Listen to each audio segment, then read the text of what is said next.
Okay, so like I explained in the previous video, plank is probably one of the simplest but most effective ways to increase core stability. So what I want to do is I want to explain good correct positioning and good technique, and then I'm going to explain a nice progression in terms of difficulty and working away from an easier variation to a more difficult one. So first things first is that we want to make sure that your body is nicely aligned. So I'm going to demonstrate this. Basically, in the simplest version of a plank, what we're looking to do is we're wanting toes on the ground, hands sitting ideally directly underneath the shoulder and about shoulder distance apart, maybe slightly wider than that.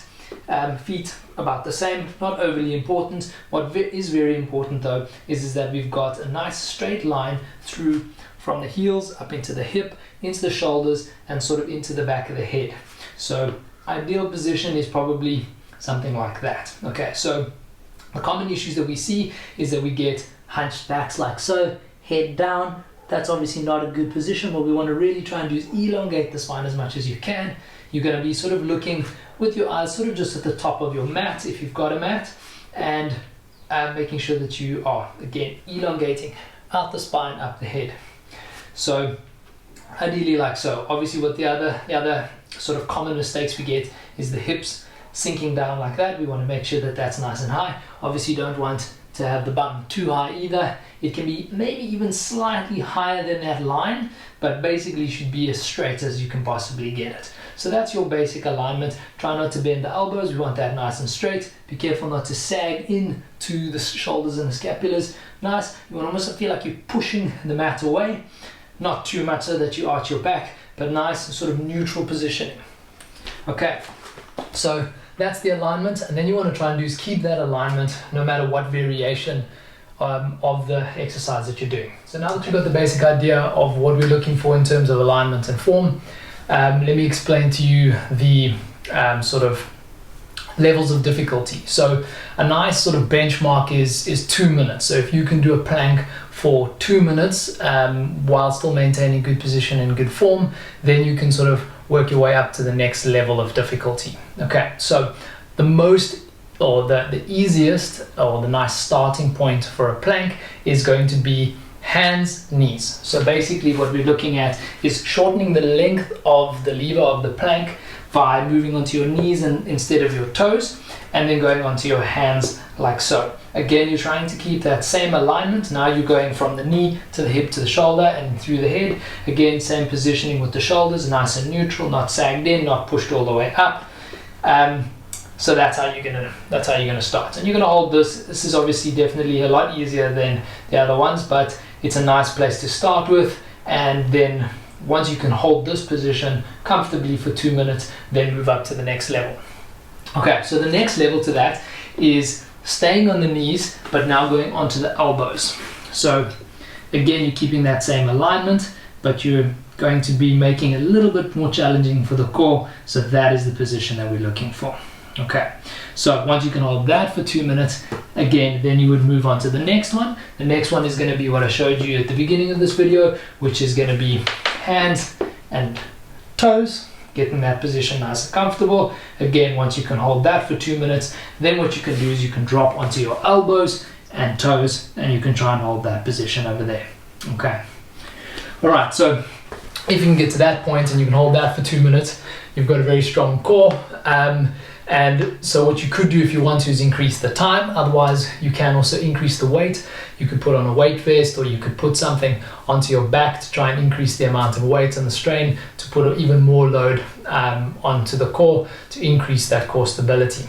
What you can also do is you can start bringing in asymmetrical movement into the body to challenge the body in the core position even more. So for instance, what you could do from a plank position is that you could then try and say lift your left arm and your right foot off of the ground, or the other side, and you could even move between the two. And obviously what that's going to do is it's going to force you to tighten even more in the core and increase the stability. So it all really depends on how much control you have, how much core strength you're starting with. But what's really nice about it is that you don't need anything else. It is nice to use a mat if you've got one, or something, a towel even, or a carpet, especially if you're going to be on your knees, because it obviously can hurt the knees if you're on nice hard ground. but it's a really nice exercise that you don't have to do a lot. You could even just do a single plank every single day and you're going to see very big improvements in your core stability quite quickly. But what is also very nice is that it's scalable, so you can start nice and easy, and it kind of just keeps going. You're never really going to tap out on planking, because you can just increase the amount of time, or you can increase the difficulty of the movement by adding weight, or actually adding in variation, like I said, by lifting the arms and so on. Moving on to the side plank now. So side plank has the advantage that it's not only going to be working your core stability and your core strength, but it's also going to be increasing your shoulder stability. So this works really, really well for shooting, because what it does is it puts the shoulder under the very similar kind of load that it's going to be experiencing when shooting a bow. So let me explain. So basically, much the same as a front plank, we want to be getting the body alignment much the same. So we're going on the feet, getting the feet, hips, shoulders into a nice straight line. But what we're looking at doing now is making sure that this shoulder, the supporting shoulder, is nice and low. You don't want to be collapsing up into the shoulder and letting the hips down. It's going to be pushing away like that again. Obviously not too much that you're going to then curve the body, keep the body nice and straight, find a nice neutral position. So like I said, what we've got here is that the core is now obviously being forced to stay nice and tight to keep that alignment, but this shoulder is now under a lot of strain and is being forced to hold down and use a lot of the muscles around the shoulder to hold that stability. So really, really, really good exercise for shooting a bow. And again, you can scale it exactly the same. So you can start by doing this just on the knees.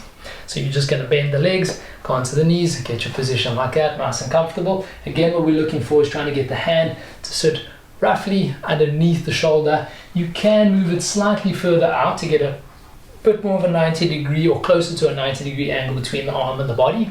That's also okay, but the main focus is to keep the body perfectly straight. Don't let the body curve or the rib cage collapse. Really focus on tightening down the sides of the bodies to keep that alignment. Okay.